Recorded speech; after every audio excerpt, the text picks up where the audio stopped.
કેમ છો બાળ મિત્રો? આજે આપણે ધોરણ 7 વિષય હિન્દી તેમાં પ્રથમ સત્રનો ચોથો એકમ કથની ઓર કરની તેના વિશે સમજીશું. જો વિડીયો પસંદ આવે તો ચેનલને સબસ્ક્રાઈબ કરો અને આગળના વિડીયો પણ નિહાળો. માનવ જીવન પ્રભુ કી અનમોલ દેન હે. મનુષ્યનું જીવન છે તે ઈશ્વરની એક અનમોલ ભેટ છે. सभी प्राणियों में मनुष्य को प्रभु ने विशिष्ट शक्तियाँ प्रदान की है, इसलिए वह संसार में बहुत ही अच्छे ढंग से जीवन यापन करता है. આ વિશ્વમાં આ દુનિયામાં ઈશ્વરે મનુષ્યને એવી વિશિષ્ટ શક્તિઓ આપેલી છે જેના કારણે તે સંસારમાં કંઈક સારા ઢંગથી એટલે કે સારી રીતે પોતાનું જીવન પસાર કરે છે. મગર सभी लोग हर समय सही काम नहीं करते हैं, परंतु બધા જ લોકો દરેક સમયે સાચું કામ નથી કરતા. કઈ બાર મનુષ્ય કહેતા કુછ હે ઓર કરતા કુછ હે. ક્યારેક એવું પણ બને છે કે મનુષ્ય કંઈક વાતો બીજી કરે અને પોતે વર્તન બીજી રીતે કરે. કઈ મનુષ્યો કી કથની ઓર કરની में અંતર देखने को मिलता है. ઘણા બધા મનુષ્ય એવા હોય છે જે કહે છે કંઈક ઓર એટલે કે વાત કંઈક બીજી કરે છે અને પોતાનું વર્તન પણ તેનાથી કંઈક અલગ હોય છે. इस बात को प्रस्तुत निबंध में उजागर किया है. આ જ વસ્તુ આપણને આ એકમમાં સમજાવવામાં આવી છે. તો ચાલો સમજીએ એકમ. ईश्वर ने मनुष्य को अन्य प्राणियों से श्रेष्ठ बनाया है. प्रभुए મનુષ્યને અન્ય પ્રાણી કરતાં વિશેષ બનાવ્યો છે કે મહાન બનાવ્યો છે. કઈ ગુણો સે ઉસે સવારા હે. મનુષ્યમાં ઈશ્વરે ઘણા બધા ગુણો અર્પણ કર્યા છે.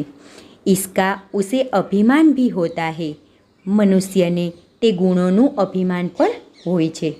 પરંતુ स्वयं को गुणों की खान समझने वाला व्यक्ति कई बार ऐसे कार्य करता है जिन्हें वह गलत बताता है. અહીં મનુષ્ય પોતે પોતાની જાતને ગુણોથી ભરપૂર એટલે કે ગુણવાન સમજે છે અને જે વાતને પોતે ખોટી ગણાવે છે તે જ વાત કે તે જ વર્તન તે પોતે પણ ઘણી વખત કરી નાખે છે. કથની ઓર કરની में अंतर के ऐसे कई उदाहरण रोज देखने में आते हैं. કહેવાનું કંઈક બીજું અને કરવાનું કંઈક બીજું, આ બંને વચ્ચેનું અંતર છે તે દર્શાવતા ઘણા બધા ઉદાહરણો રોજબરોજમાં જોવા મળે છે. અહીં આપણને એક ચિત્ર આપવામાં આવ્યું છે. તેમાં એક ભાઈ ફૂલ તોડી રહ્યા છે અને ત્યાં બોર્ડ લગાવેલું છે કે સૂચના લગાવેલી છે ફૂલ તોડના મના હે. હવે આગળ સમજીએ. બસ્તી કે બીચ સરકાર ને પાર્ક બનાને की जगह છોડ રખી थी. બસ્તી એટલે કે વસ્તી અથવા તો વિસ્તારની વચ્ચે સરકારે બગીચો બનાવવા માટેની જગ્યા છોડીને રાખી હતી. बरसात के मौसम में मोहल्ले के एक सज्जन को उसमें फूलों के पौधे लगाने की सूझी. હવે ચોમાસાની સિઝનમાં શેરીના એક સજ્જન એટલે કે સારા ગુણોવાળા તેવા વ્યક્તિને તે વિસ્તારમાં કે તે છોડેલી ખાલી જગ્યામાં ફૂલોના છોડ લગાવવાની ઈચ્છા થઈ કે તેને એવો વિચાર આવ્યો. બાત અચ્છી થી. તેમનો છોડ રોપવાનો વિચાર તો સારો હતો. વે કહી સે પૌધે લાએ. તેઓ ક્યાંકથી છોડ પણ લાવ્યા. કતાર સે ઉન્હે રોપા. તેમણે લાઈનમાં કે હરોળમાં તે છોડને રોપ્યા. દેખભાલ કી એટલે કે તેની સાર સંભાળ પણ રાખી. પૌધે બડે હો ગયે. તે છોડ મોટા થઈ ગયા. કુછ દિનો બાદ ફૂલ ખીલને લગે. થોડા દિવસ પછી તેમાં ફૂલો ખીલવા લાગ્યા. પાર્ક અચ્છા લગને લગા. તે બગીચો સારો લાગવા લાગ્યો. મોહલ્લે કે લોગ સુબહ શામ પાર્ક મેં ટહલને લગે. તે ગલીના કે શેરીના લોકો સવાર સાંજ તે બગીચામાં ફરવા લાગ્યા. ફૂલ સબકો અચ્છે લગતે હે. ફૂલો તો બધાને સારા લાગે છે એટલે કે ગમે છે. पार्क में लोगों के आने जाने से उन्हें यह लगा कि लोग इन फूलों को तोड़कर ले जाएंगे. બગીચામાં લોકોની અવરજવર ચાલુ થઈ એટલે તે ભાઈને તેવું લાગ્યું कि बगीचा थी आ लोग फूल तोड़ी जासे। उन्होंने एक तख्ती के ऊपर यह लिखकर टांग दिया कि फूल तोड़ना मना है। तेओए एक तख्ती ऊपर आवुं लखीने त्यां लगावी दीधुं कि फूलों तोड़वानी मनाई छे। आते जाते सब उसको पढ़ते, कोई भी फूलों को नहीं तोड़ता। आवता जता लोको ते वाँचता अने कोई पण व्यक्ति ते फूलों ने तोड़तुं नहीं।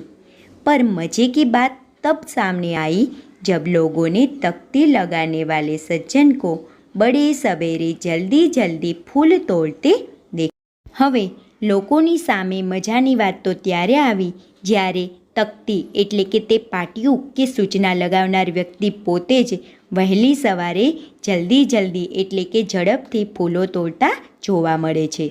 वे अपनी शर्म मिटाने के लिए बोले, पूजा के लिए तोड़ रहा हूँ। तेओ पोतानी शरम छुपाववा माटे कहे छे कि हूँ आ फूलो पूजा माटे तोड़ी रह्यो छूं। અહીં આપણને પહેલાં ઉદાહરણ દ્વારા દર્શાવ્યું કે જે વ્યક્તિએ સૂચના લખાવડાવી હતી તે વ્યક્તિ જ પોતે સૂચનાનો અમલ કરી રહ્યા નથી। તેવી જ રીતે આપણને બીજું ઉદાહરણ આપ્યું છે તે સમજીએ। બસો મેં લિખા હોતા હૈ, ધૂમ્રપાન કરના નિષેધ હૈ। બસમાં લખેલું હોય છે કે ધૂમ્રપાન કરવાની મનાઈ છે। एक बार यात्रा करते हुए देखा कि एक यात्री ने बीड़ी जलाई और पीने लगा। एक वक्त मुसाफरी करता जोયું કે એક મુસાફર છે તે બીડી સળગાવે છે અને પોતે પીવા લાગે છે। उसे देखकर कंडक्टर ने कहा, भाई साहब बस में बीड़ी सिगरेट पीना मना है। તે વ્યક્તિને જોઈને કંડક્ટર બોલે છે કે ભાઈ સાહેબ બસમાં બીડી અથવા તો સિગરેટ પીવાની મનાઈ છે એટલે કે નિષેધ છે। उसने जलती बीड़ी खिड़की से बाहर फेंकवा दी। અહીં કંડક્ટરે તે વ્યક્તિની સળગતી બીડી બારીની બહાર ફેંકાવી દીધી। थोड़ी देर बाद कंडक्टर ड्राइवर के केबिन में जाकर बैठा, सिगरेट जलाई और दोनों पीने लगे। હવે થોડા સમય પછી કંડક્ટર પોતે ડ્રાઈવરની કેબિનમાં જાય છે અને ત્યાં બેસે છે અને સિગરેટને જલાવી એટલે કે સળગાવીને બંને એટલે કે ડ્રાઈવર અને કંડક્ટર બંને સિગરેટ પીવા લાગે છે।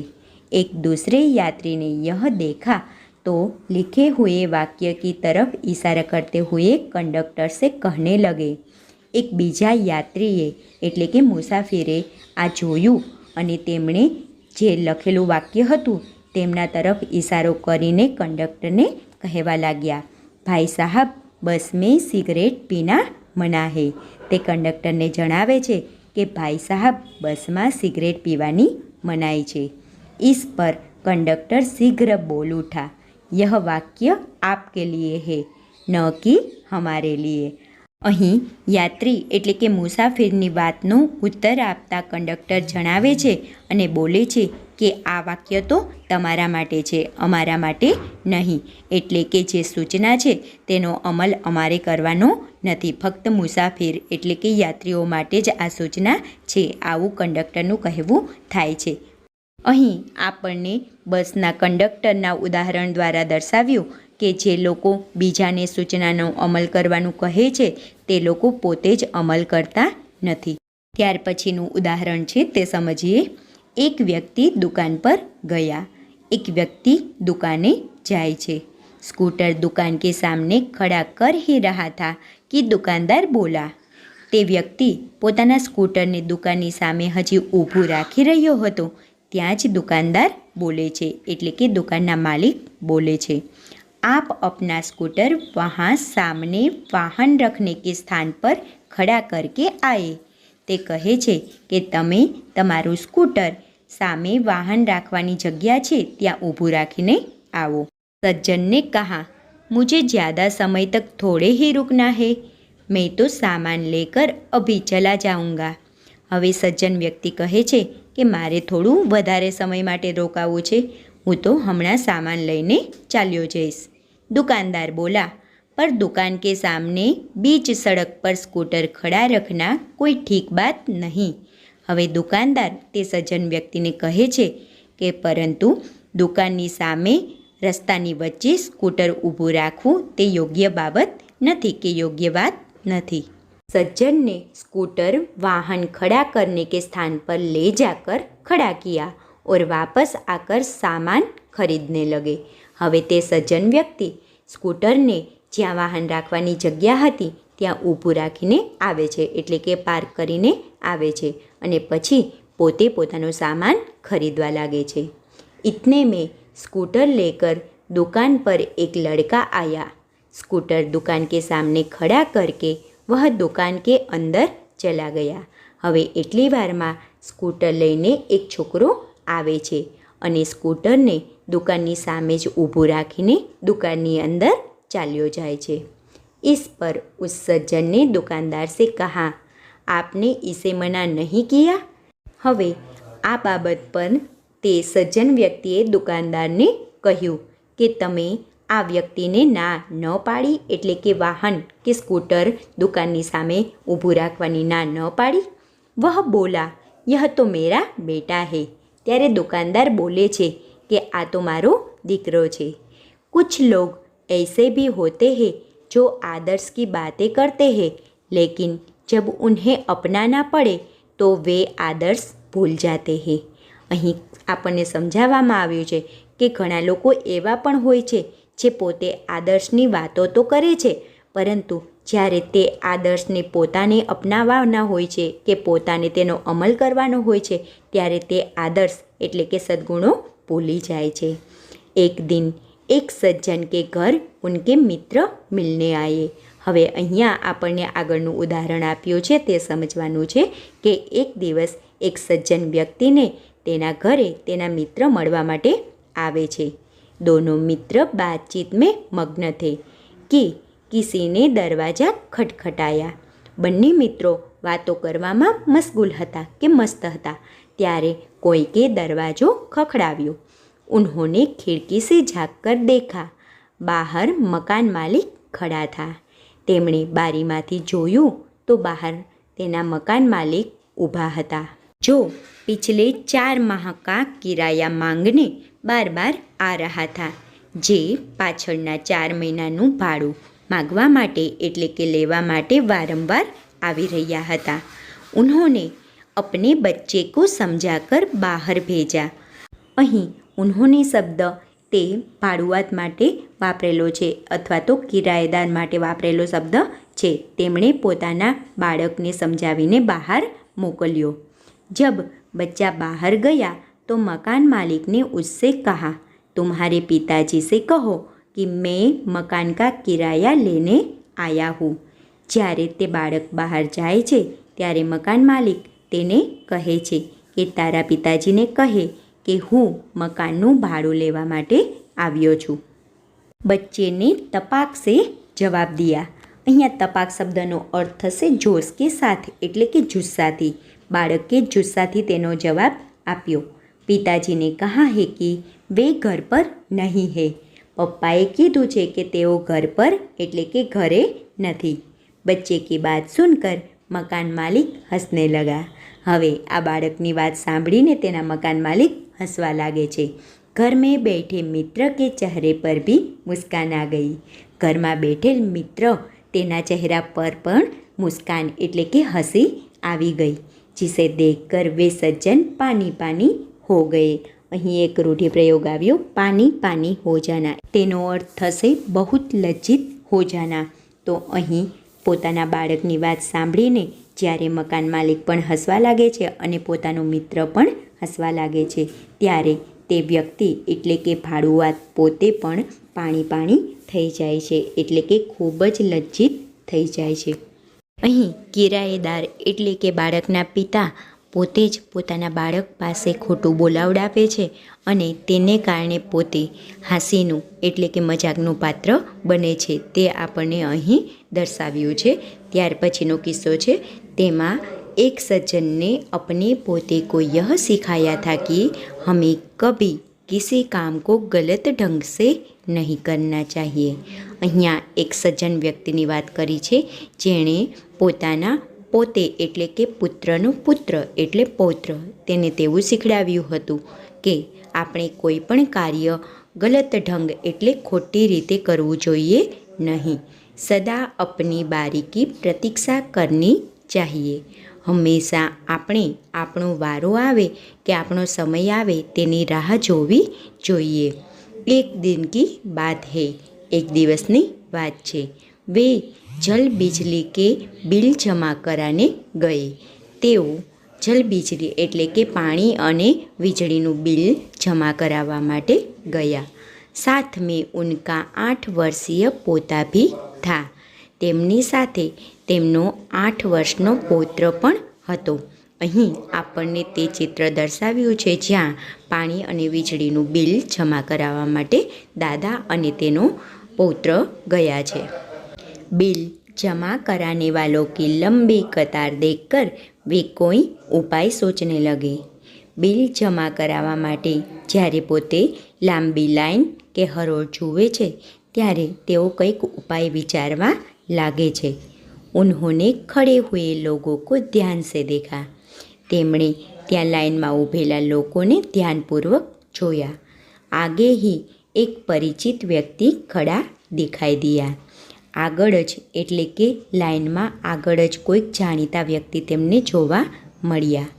વે તુરંત ઉસકે પાસ ગયે ઓર બોલે, બેટા યે બિલ તુમ ઘર પર હી ભૂલ આયે. તેઓ ત્યાં એટલે કે પરિચિત વ્યક્તિ પાસે જાય છે અને તેની પાસે જઈને બોલે છે કે બેટા તું આ બિલ ઘરે જ ભૂલીને આવ્યો હતો. લો ઇસકો ભી જમા કરા દો. તે પરિચિત વ્યક્તિને કહે છે કે લે આ બિલને પણ જમા કરાવી દેજે. વહ વ્યક્તિ કુછ બોલે उससे पहले ही बिल व राशि उसके हाथ में थमा दी और एक तरफ जाकर खड़े हो गए. સામેવાળી વ્યક્તિ કંઈક બોલે તેના પહેલાં જ પોતે બિલ અને રાશિ એટલે કે રકમ એટલે પૈસા તેમના હાથમાં આપી દીધા અને પોતે એક બાજુ જઈને ઊભા રહી ગયા. પોતા બાર બાર કહને લગા, દાદાજી લાઈન મેં લગીએ ન. દાદાજીનો પૌત્ર છે તે વારંવાર તેમના દાદાને કહેવા લાગે છે કે દાદાજી લાઈનમાં ઊભા રહો ને. ઉસકે બાત સુનકર લોગ હસને લગે. અને તેના પૌત્રની વાત સાંભળીને લોકો હસવા લાગે છે. અહીંયા આપણને સમજાવ્યું કે દાદાજી જે પોતાના પૌત્રને પોતાનો વારો આવે ત્યારે જ યોગ્ય સમયે કામ કરવાનું કહે છે અને શીખડાવે છે, પરંતુ જ્યારે તેનો અમલ કરવાનો થાય છે ત્યારે દાદાજી પોતે જ તેનો અમલ કરતા નથી અને પરિચિત વ્યક્તિને બિલ ભરવા માટે આપી દે છે. કहीं लोग ऐसे होते हैं जो आदर्श की बातें तो करते हैं पर उन्हें अपनाते नहीं. ઘણા એવા લોકો પણ હોય છે જે આદર્શની વાતો કરે છે, સિદ્ધાંતોની વાતો કરે છે, પણ તે સિદ્ધાંતને પોતે જ અપનાવતા નથી. इस प्रकार का आचरण अच्छा नहीं होता. આ પ્રકારનો વ્યવહાર છે તે યોગ્ય કે સારો નથી હોતો. ऐसा आचरण करने वालों को कभी सम्मान नहीं मिलता. આવું આચરણ કે આવો વ્યવહાર કરનારને ક્યારેય પણ સન્માન નથી મળતું, એટલે કે તે માન મેળવી શકતા નથી. વે હાંસી કે પાત્ર બનતે હે. તે હસી એટલે કે હાસ્યને પાત્ર બની જાય છે. इसलिए हमें कथनी और करनी में सदैव समानता रखनी चाहिए. માટે આપણે કથની અને કરની આ બંનેમાં સમાનતા રાખવી જોઈએ. એટલે કે આપણે જેવું બોલીએ તેનો અમલ પહેલાં આપણે કરવો જોઈએ. અહીં આપણને સુંદર વાક્ય પણ આપ્યું છે, હો કથની કરની એક સમાન જગ મેં મિલતા તબ સન્માન. જ્યારે આપણી કથની અને કરની એટલે કે જે બોલીએ કે જે કહીએ તેવું જ કાર્ય કરીએ ત્યારે આપણને જગતમાં કે વિશ્વમાં સન્માન મળે છે. તેવો સુંદર સંદેશ આ એકમ દ્વારા આપણને આપ્યો છે. મને આશા છે કે તમને આ વિડીયો પસંદ આવ્યો હશે. જો પસંદ આવ્યો હોય તો ચેનલને સબસ્ક્રાઈબ કરો અને આગળના વિડીયો પણ નિહાળો. ફરી મળીશું આવતા વિડીયોમાં. ત્યાં સુધી ગુડ બાય.